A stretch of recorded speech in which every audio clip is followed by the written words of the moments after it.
ഭക്തനായി ഏലിയാവ് നിരാശയുടെ കാലഘട്ടത്തിൽ ഇസബേലിന്റെ വെല്ലുവിളിയെ ഭയപ്പെട്ടുകൊണ്ട് ഹല്ലേലൂയ 1 രാജാക്കന്മാർ പുസ്തകം 19 അധ്യായത്തിന്റെ 4 തിരുവചനത്തിൽ പറയുന്നു, മരുഭൂമിയിൽ ഒരു ദിവസത്തെ വഴി ചെന്ന് ഒരു ചൂരച്ചെടിയുടെ തണലിൽ ഇരുന്ന് മരിപ്പാൻ ഇച്ഛിച്ചു. ഇപ്പോൾ മതി യഹോവേ, എന്റെ പ്രാണനെ എടുത്തുകൊള്ളണമേ, ഞാൻ എന്റെ പിതാക്കന്മാരെക്കാൾ നല്ലവനല്ല എന്ന് പറഞ്ഞു. അങ്ങനെ അവൻ ചൂരച്ചെടിയുടെ തണലിൽ കിടന്നുറങ്ങുമ്പോൾ പെട്ടെന്ന് ഒരു ദൂതൻ അവനെ തട്ടി അവനോട് എഴുന്നേറ്റ് തിന്നുക എന്ന് പറഞ്ഞു. Praise the Lord. പ്രിയമുള്ളവരെ, ഹല്ലേലൂയ. 1 രാജാക്കന്മാർ പുസ്തകം 19 അധ്യായം 1 മുതലുള്ള ഭാഗങ്ങൾ വായിച്ചു വരുമ്പോൾ അവിടെ ഇസബേൽ എന്ന ഹല്ലേലൂയ സ്ത്രീയുടെ ഹല്ലേലൂയ വെല്ലുവിളി നിമിത്തം ഹല്ലേലൂയ ഏലിയാവ് ആഹാവിന്റെ പ്രവാചകന്മാരെ, ഇസബേലിന്റെ പ്രവാചകന്മാരെ ഹല്ലേലൂയ അവരെ കൊന്നു കളഞ്ഞതുകൊണ്ട് ഹല്ലേലൂയ ഇസബേലിന്റെ മേശയിൽ വസിച്ചു വന്ന 400 പേരെയും ആഹാവിന്റെ പ്രവാചകന്മാരെയും കൊന്നതുകൊണ്ട് ഹല്ലേലൂയ അവർ ഹല്ലേലൂയ ഏലിയാവിനെ കൊന്നുകളയുവാൻ വേണ്ടി പദ്ധതി ഇട്ടിരിക്കുമ്പോൾ ഈസബേൽ പറഞ്ഞു, ഹല്ലേലൂയ, തന്റെ ദൂതനെ നാളെ ഈ നേരത്ത് ഞാൻ നിന്റെ ജീവനെ ഇവരിൽ ഒരുത്തന്റെ ജീവനെ പോലെ ആക്കുന്നില്ല എങ്കിൽ ദേവന്മാർ എന്നോട് തക്കവണ്ണം അധികം ചെയ്യുമാറാകട്ടെ എന്ന് പറഞ്ഞു. അവൻ ഭയപ്പെട്ട് എഴുന്നേറ്റ് ജീവരക്ഷയ്ക്കായി പുറപ്പെട്ടു.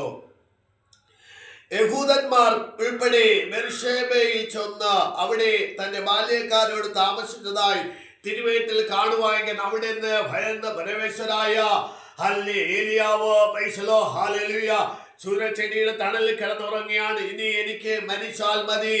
ഹല്ലേലൂയ. കർത്താവേ, എന്റെ പിതാക്കന്മാരെ കാണാൻ ശ്രേഷ്ഠനല്ല എന്ന് ഏലിയാവ് പറയുമ്പോൾ ഹല്ലേലൂയ ഏലിയാവിന് വേണ്ടി ദൈവം തന്റെ ദൂതനെ അയച്ചു. നിരാശയുടെ കാലഘട്ടത്തിൽ ഏലിയാവ് തന്റെ ദൂതനെ അയച്ച് തന്നെ വിടുവിക്കുന്നതായി തിരുവചനത്തിൽ കാണുവാൻ കഴിയുന്നു. എന്നെ കാണുന്ന പ്രിയ ദൈവവേദനേ, ഹല്ലേലൂയ, നാം ഏത് നിരാശയുടെ കാലഘട്ടത്തിലോ കർത്താവിനെ നാം മുറുകെ പിടിക്കുന്നുവെങ്കിൽ ദൈവത്തിൽ ആശ്രയം ഭക്തന ഏലിയാവ് മലമുകളിൽ ദൈവത്തെ ഉയർത്തിയതുപോലെ ആ മലമേൽ പ്രവാചകൻ കർത്താവിനെ ഉയർത്തി താൻ ദൈവത്തിന് വേണ്ടി ശുഷ്കാന്തിയോട് നിന്ന് ഇതാ ചൂരച്ചെടിയുടെ തണലിൽ കിടന്നിറങ്ങുമ്പോൾ ദൂതൻ തനിക്ക് വേണ്ടി ഇറങ്ങി വരുന്നു. അവനെ തട്ടി ഉണർത്തി കണ്ണിന്മേൽ ചുറ്റ അടയും ഒരു നിർത്തി വെള്ളം തലയ്ക്ക് കൊണ്ടുവച്ചോ അവൻ ഹല്ലേലൂയ എഴുന്നേറ്റ് തിന്നുക എന്ന് തന്നെ തട്ടി എഴുന്നേൽപ്പിച്ചു. യഹോവയുടെ ദൂതൻ 2ാം പ്രാവശ്യം അവന് തട്ടി എഴുന്നേൽപ്പിച്ചു. നിനക്ക് ദൂരയാത്ര ചെയ്യുവാനുണ്ടല്ലോ എന്ന് പറഞ്ഞു. അവൻ എഴുന്നേറ്റ് തിന്നു കുടിച്ചു.